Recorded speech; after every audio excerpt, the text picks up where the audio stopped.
All right, let's go over now to Abuja. Markwe.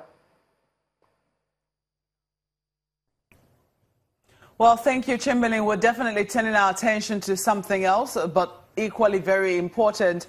It's still on the president's speech, which he delivered on Monday, talking about grievances across the country and how the bodies responsible for that, the National Assembly and the National Council of State, are the appropriate bodies to hear these grievances. So let's listen again to what the president said, or how precisely he said it, because that's where we're focusing our attention this morning. The beauty and attraction of a federation is that it allows different groups to air their grievances and work out a mode of coexistence. The National Assembly and the National Council of States are the legitimate and appropriate bodies for national discourse. The national consensus is that it is better to live together than to live apart.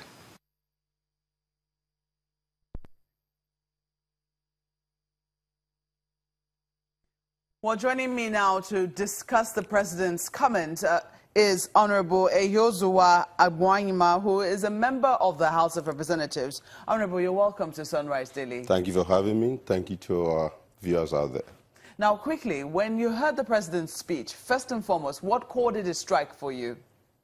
Well, not just only listening or watching his speech, I was very happy. I was glad to see him returning back to Nigeria because at least the least we could do as patriotic Nigerians is to pray for your leaders. You know, a lot of people have said that, you know, he was on life support. Some said he was dead. Some said he was on wheelchair. Some said that they have pictures to prove that. And above all, God is the ultimate. And listening to Mr. President's speech, I can see the sincerity of purpose without being sentimental. This is not about APC. This is not about PDP. What is fair is fair. This is a man that people said probably dead. Now he's coming out to address the nation. And having listened to him, even myself, even my children, you know, my wife, we all listened.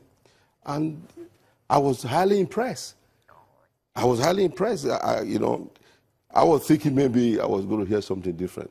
So it's saying that, look, either we live together, that we have no other option but to live together, rather than to live apart. So I don't see anything wrong on this speech, except maybe some people, like I've often said, the cabals, they always look for something, somehow to blame. When the president is doing wrong, just say it. Well, when he's also doing well, we should be able to say it, not being partisan. Some people will say, I mean, will agree with number 9 of this speech, that the national consensus is that it is better to live together than to live apart. Majority of Nigerians, perhaps, even though we've not done a poll, you know, some people say maybe we should hold a referendum on that. But the president does agree that there are grievances. And he says that the National Assembly, let me quickly see if I can find this here now. Yeah, this is not to deny that there are legitimate concerns. Every group has a grievance.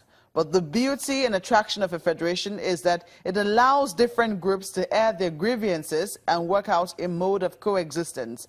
But he goes on to add, the National Assembly and the National Council of State are the legitimate and appropriate bodies for national discourse. So it seems that the president has thrown the ball in the court of the National Assembly. How are members of the National Assembly, yes, they're on recess, but how are they handling this, you know, task that seems to have been thrown to them by the president? Well, that is our constitutional right. The president was very right in his disposition. I say that when we're talking about constitution of our Federal Republic of Nigeria, talking about laws, making laws, the National Assembly are there to make laws, not just only to sponsor bills, to move motion, and to be able to bring dividends of democracy, bringing federal presence to our various constituencies. Which is agreed. I agree that what the president is saying is absolutely right.